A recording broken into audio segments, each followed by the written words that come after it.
जो है किसी की कही हुई बात को बेटा, किसी के द्वारा कही हुई बात को हम कितने तरीके से कह सकते हैं? दो तरीके से कह सकते हैं। ठीक है बेटा, दो तरीके से कह सकते हैं। किसी की कही हुई बात को कितने तरीके से कहा जा सकता है? दो तरीके से कहा जा सकता है। एक तरीका आपका डायरेक्ट है और दूसरा तरीका क्या है? इनडायरेक्ट। फिर जब स्पीकर, स्पीकर मतलब वक्ता होता, वक्ता समझते हो? कहने वाला, कहने वाला वक्ता होता है स्पीकर, और सुनने वाला क्या होता है? लिसनर होता है। ठीक है, श्रोता जिसे बोलते हैं। ठीक है, लिसनर, और हिंदी में क्या बोलते हैं? श्रोता। ठीक है बेटा, तो कह रहा है जब स्पीकर यानी वक्ता, वक्ता के द्वारा जो कही हुई बात है बेटा, उसी को उसी प्रकार से कहा जाता है जैसे उसने कहा। वक्ता ने कोई बात कही आपसे, ठीक है, और उस बात को आपने क्या कहा? कही हुई बात को उसी प्रकार कहा जाता है जैसे उसने कहा। जैसे उसने तुम्हें बताया, तुमने क्या कहा वैसे ही उसको रखने दिया, सेम एकदम जैसा। ठीक है, तो वक्ता के द्वारा कही हुई बात को उसी प्रकार अगर कह दिया जाता है तो वो आपका कहलाता है डायरेक्ट।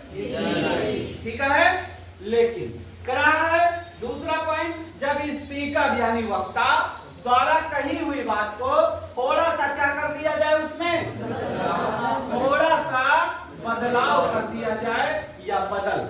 ठीक है बेटा, कह रहा है कि जब वक्ता के द्वारा कही हुई बात को थोड़ा सा क्या करते हैं? बदलाव, थोड़ा सा उसमें बदलाव करके। ठीक है बेटा, बदलाव उसमें किया तो जाता है, परंतु उसके अर्थ में परिवर्तन नहीं होता। ठीक है बेटा, बदलाव तो हम करेंगे लेकिन उसका अर्थ नहीं बदलने वाला है, ऐसा बदलाव करना है। ठीक है, ये नहीं कि कहा उसने कुछ और है और तुमने बता दिया जाके कुछ और, अब भैया हो गया दोनों में झगड़ा, अब चलेगा मुंह फूट गया, पुलिस आएगी। ठीक है, मतलब कहा जो उसने है अर्थ तो वही रहेगा, लेकिन शब्दों का फेर कर देना है, थोड़ा सा शब्द में क्या करना है बेटा? बदलाव कर देना, लेकिन वो बदलाव उचित होना चाहिए, अनुचित बदलाव नहीं होना चाहिए, नियम के अनुसार होना चाहिए, शर्त के अनुसार बदलाव होना चाहिए। ऐसा नहीं कि जो तुम्हारा इच्छा है वो सब बदले फिर किए। ठीक है बेटा, तो इनडायरेक्ट स्पीकर है जब स्पीकर वक्ता द्वारा कही हुई बात को थोड़ा सा हम बदल लेते बेटा, थोड़ा सा बदलकर कहा जाता है, परंतु जो अर्थ होता है वही रहता है, अर्थ में कोई बदलाव नहीं। ठीक है, अर्थ वही रहने दिया जाता है, तो उसे क्या कहते हैं? Indirect speech.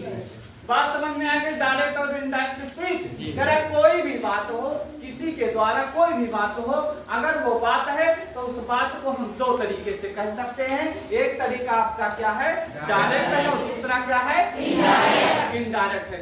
डायरेक्ट में वो बात ज्यों का त्यों कही गई, स्पीकर के द्वारा, वक्ता के द्वारा जो कही गई बात है वो ज्यों का त्यों ही होता है डायरेक्ट। लेकिन इनडायरेक्ट में क्या होता है बेटा? स्पीकर के द्वारा, वक्ता के द्वारा कही गई बात को थोड़ा सा बदल कर अगर कहा जाता है, लेकिन उसके अर्थ में कोई परिवर्तन नहीं होना चाहिए, बात को बदला जाएगा लेकिन अर्थ में परिवर्तन नहीं। वो क्या कहलाता है? Indirect speech. अब एग्जांपल के थ्रू हम इसको समझ लेते बेटा।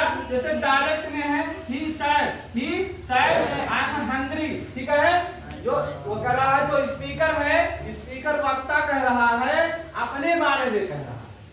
ठीक है, ही said उसने कहा, क्या कहा? कि मैं भूखा हूं। ठीक है, कौन भूखा है?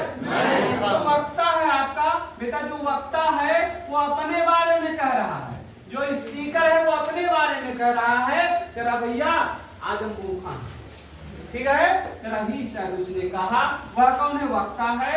आई एम हंग्री, मैं क्या हूँ? जो वक्ता है वो स्वयं कह रहा है मैं आज भूखा हूँ। ठीक है बेटा, अब इसका इनडायरेक्ट हो जाएगा कि ही said that, उसने कहा कि।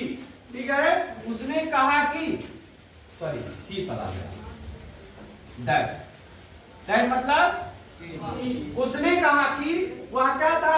ही वाज हंग्री, वह, उसने कहा कि वह भूखा था। अब हमने बदलाव क्या किया? बदलाव किया, डायरेक्ट से जो इनडायरेक्ट में हमने बदलाव किया बेटा, तो आई के जगह पर हमने क्या लगा दिया, ई लगा दिया। ठीक है, आई के जगह पर क्या लगा दिया, ई। और जो एम था उसको बदल के क्या कर दिया गया,